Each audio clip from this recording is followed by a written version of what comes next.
त्यामध्ये मिळवलेल्या मार्कांची सरासरी 13 आहे, टोटल लोकांची सरासरी 13 आहे, टोटल लोकांची सरासरी कुठे टाकायची, सेंटरला टाकायची, किती झाली ती 13 झाली.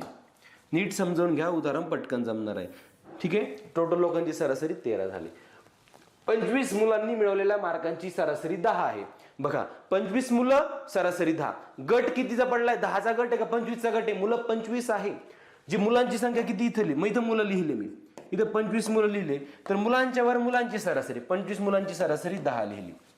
ठीक आहे, पुढं मुली आपल्याला माहिती का नाही, बघा इथं दुसरा गट मुलींचा आहे, जी मला माहित नाही हे मला काढायचंय. बघा हा आणि हा गोल तुम्हाला कधीच लिहायचा नसतो, हा उदाहरणातून लिहायचा नसतो, हा फरकचा असतो, जो मनाने लिहायचा असतो, जो मनाने लिहायचा असतो. ठीक, ध्यानात ठेवा. चला इथं काय राहिलं, मग मुलींचं बघा, मुलांचा ग्रुप मुलांची सरासरी, मुलींचा ग्रुप मुलींची सरासरी, सरासरी किती मुलींची असून मुलींनी मिळवलेल्या मार्कांची सरासरी 18 आहे. मुलींची सरासरी किती दिली बाळांनो, 18 दिलेली.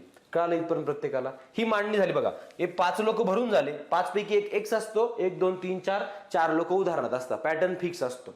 कळालं प्रत्येकाला. मग फरक कसा लिहायचा नीट ध्यानात ठेवा, इथून पुढची प्रोसेस महत्वाची, ही कशी तुम्हाला लगेच समजून जाते. इथून पुढे काय करायचं नीट ध्यानात ठेवा. ठीक आहे, बघा रे पुढे काय दिले. हे समजलं तर मी यानंतर जेव्हा हे वापरणार आहे उदाहरण किंवा अशा प्रकारची ट्रिक परत वापरणार आहे, ती परत रिपीट करणार नाही, आताच नीट लक्षात घ्या. काय बघा आता ह्या ठिकाणी फरक लिहायचा. फरक कसा लिहायचा, तिरपा लिहायचा. 10 तून 13 गेले, बघा 13 आणि 10चा फरक ह्या ठिकाणी लिहा, नीट लक्षात घ्या. 13 आणि 10चा फरक 3 आला, 3 ह्या ठिकाणी लिहिला. ओके.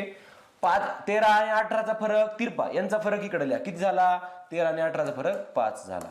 ठीक आहे, कळालं इथपर्यंत, कळालं इथपर्यंत. चला फरक या ठिकाणी लिहून घेतला.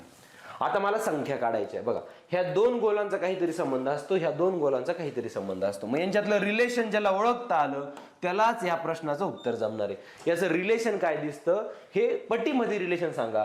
5 ला काय केल्यावर 25 येतं रे, मग या ठिकाणी तुम्ही अधिक 20 नाही सांगायचे, बेरीज मध्ये रिलेशन नाही, गुणाकारात रिलेशन सांगा. सर 5 ला जर मी 5 ने गुणलं, 5 5 25 म्हणजे 5 पटीचा संबंध आहे, सेम संबंध इकडे लावा. 5 ने तिकडे गुणलं, 5 ने इकडे गुणा, सर 5 त्रिक 15, मुलींची संख्या किती भेटली रे, 15. इथं मुलींची संख्या आहे ना, बघा खाली ग्रुप लिहितो, 25 मुलं आहे, 15 मुली आहे, मुली किती मिळाल्या